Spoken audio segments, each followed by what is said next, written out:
अस्सलामुअलैकुम नाज़रीन मैं हूँ अतीक रहमान और आप देख रहे हैं मेरा डिटेल चैनल।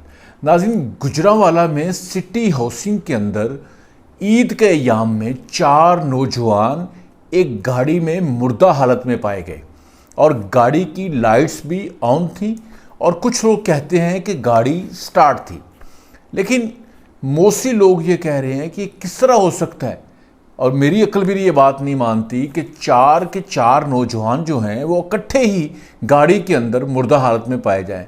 अगर उन्होंने जहर भी खाया है, नशा भी किया है, कहा जाता है जिन्होंने नशा किया हुआ था, उन्होंने आइस ली हुई थी, ज़्यादा आइस ले ली थी, इस वजह से आइस का नशा आपको पता है ना, बड़ा जो हमारे खाते पीते घर हैं उनके जो नौजवान हैं उनमें ये नशा बहुत ज़्यादा है।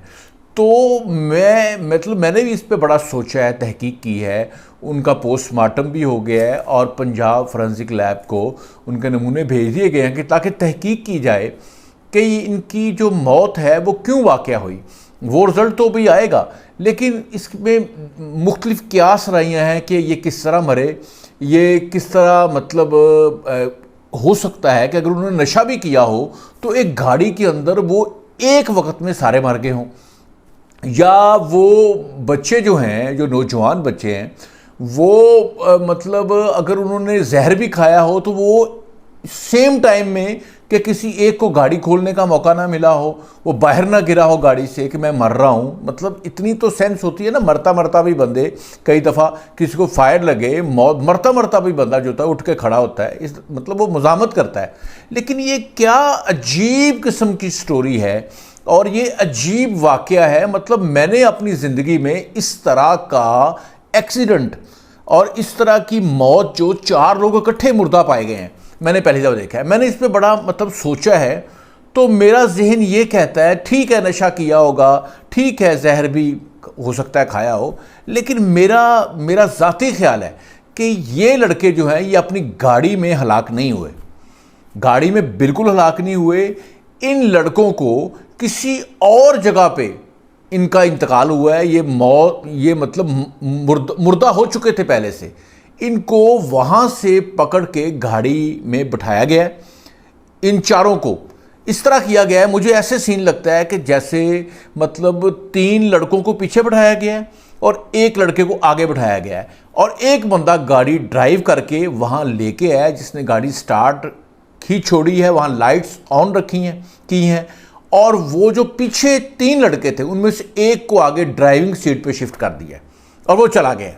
ये मुझे लग रहा है क्योंकि इस तरह एक गाड़ी में इकट्ठे हलाकत नहीं हो सकती।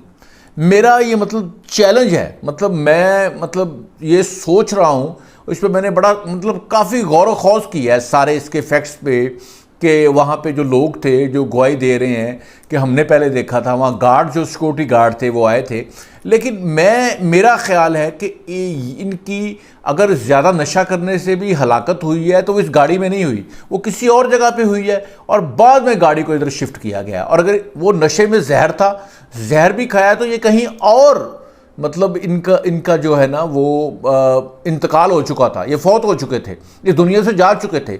उसके बाद किसी ने इनको इस गाड़ी में शिफ्ट किया और वो गाड़ी ये सिटी हाउसिंग में, ये नहर के पास पता है सैरगाह बनी हुई है, लोग जो गुजरांवाला के लोग हैं वहाँ सैर करने भी जाते हैं और वहाँ काफ़ी ट्रैफिक होती है, लेकिन हैरत की बात है किसी को पता नहीं चला।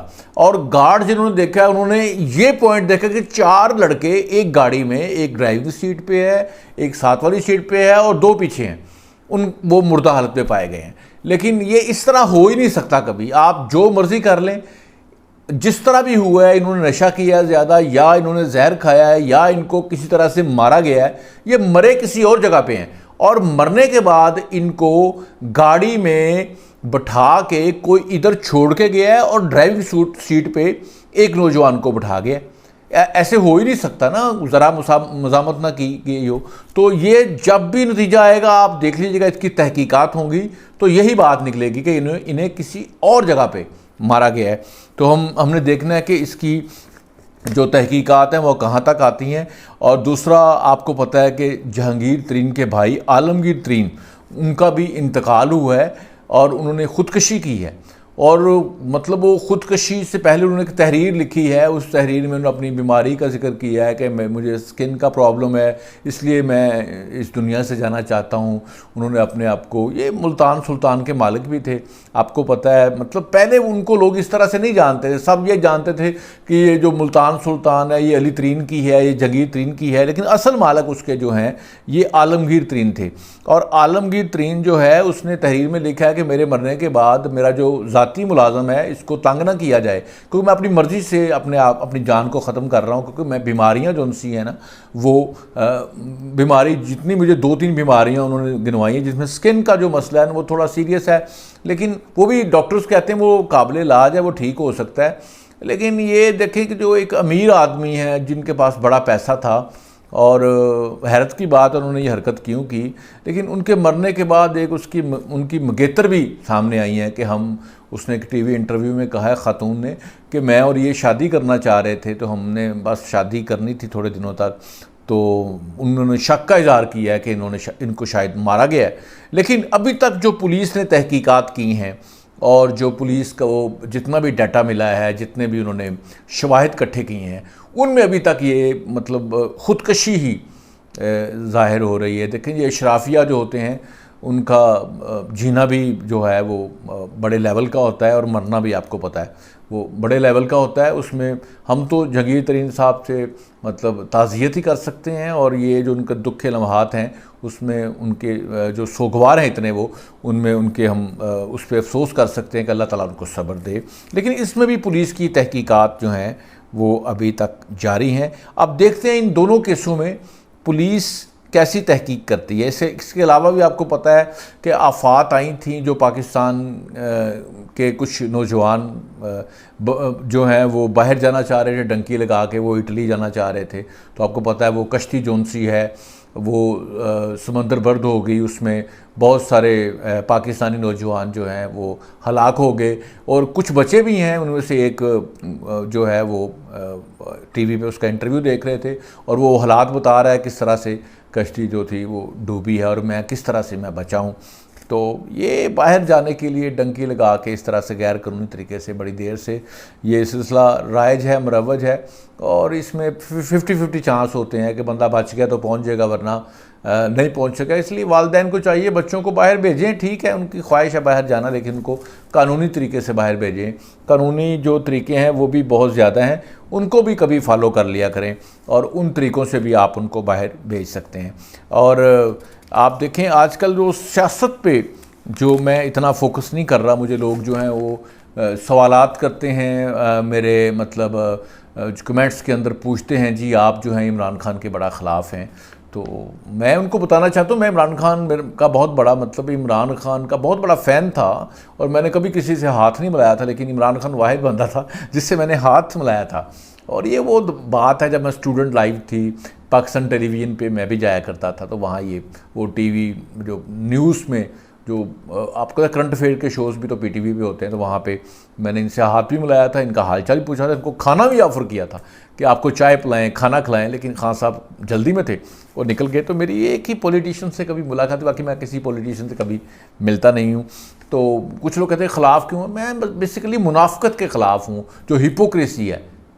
क्योंकि जो इमरान खान की शख्सियत है, जो तहरीक इंसाफ बनी है, ये मंबा मुनाफ़क़त है, और इमरान खान की ज़ाती शख्सियत जो है ये मंबा फ़िस्क़ फ़ुजूर है, आइना इंतशार है, और वो एक नया फ़िरका इमरानिया के बानी बन चुके हैं, जिसमें उनके जो फॉलोवर हैं उनको उनमें कोई फॉल्ट नज़र नहीं आता। हालांकि देखिए ये तोशाखाना का जो केस है, चोरी का केस है, घड़ी चोरी का केस है, तो इसमें भी वो इमरान खान को गिरफ़्तारी से बचाने के लिए मुख्तलिफ़ हरकतें करते हैं, मुख्तलिफ़ तरीक़ों से वो मतलब जो है वो इमरान खान को बचाने की कोशिश कर रहे हैं। पुलिस उनको पकड़ने जाती है तो उनको वो आगे से मारते हैं। फिर 9 मई का वाक़या हो गया, लेकिन खुदा की कुदरत है ना कि अल्लाह ताला को तकब्बर गरूर जो है वो बिल्कुल पसंद नहीं है। खान साहब जो थे बड़े मुतकब्बर हो गए थे, और वो किसी को कुछ समझ नहीं रहे थे, सबको बुरा भला कह रहे थे। वो अमरीका तेनू नहीं छड़ांगा, ओ PTM तेनू नहीं छड़ांगा, ओ आर्मी चीफ तेनू नहीं छड़ांगा, ओ बाजो है फलां फलां।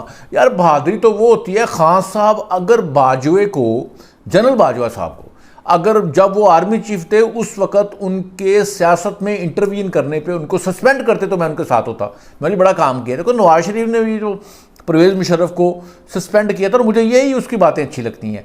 परवेज़ मुशर्रफ को वो सस्पेंड किया था, 2 आर्मी चीफ जो उनसे थे उनसे रेजिग्नेशन लिया था, और उन्होंने जो फ़ौज की और जो जनरल्स की एस्टैब्लिशमेंट की जो सियासत में मुदाखलत थी उसके ख़िलाफ़ वो बड़ा लड़ा है। उसने कहा जी आप न्यूट्रल हो जाओ, आप किसी का साथ ना दो। क्योंकि इमरान खान जो कहता है वो न्यूट्रल ना हो, आप मेरा साथ दो, इनका साथ ना दो। हालांकि फ़ौज का रोल जो है वो न्यूट्रल है।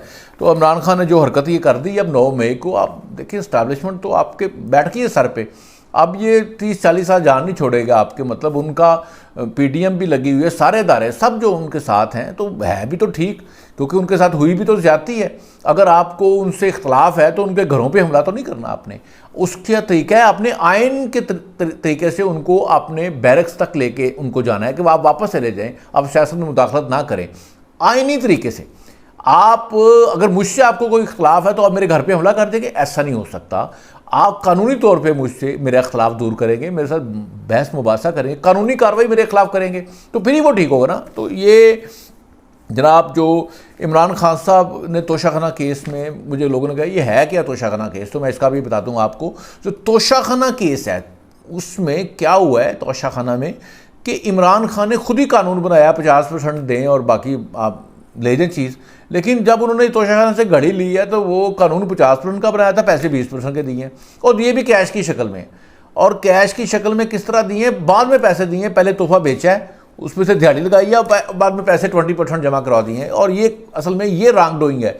और ये इमरान खान ने तो 67 के करीब तोहफे लिए हैं, यानी 67-65 के करीब लिए हैं। तो एक तोशाखाना का जो ये है ना उस पर केस बना है, बाकी पे तो नहीं बन रहा, क्योंकि बाकी कानून के मुताबिक लिए होंगे। और दूसरा फिर आप देखिए इस पे लिए जो जाली रसीद लगाई गई है, जो जिस बंदे की रसीद है वो मान नहीं रहा उसको, जाली रसीद भी लगाई गई है, उसकी वैल्यूएशन भी गलत की गई है, उस घड़ी को फिर बेच दिया गया है। हालांकि तोशाखाना की चीज़ों को अगर आपकी अपनी भी हो जाए तो आप उसमें इतनी डिस्काउंट लेते हैं तो आप बेचना तो बनता ही ना, वैसे ही कोई दोस्त का गिफ्ट वो बंदा नहीं बेचता।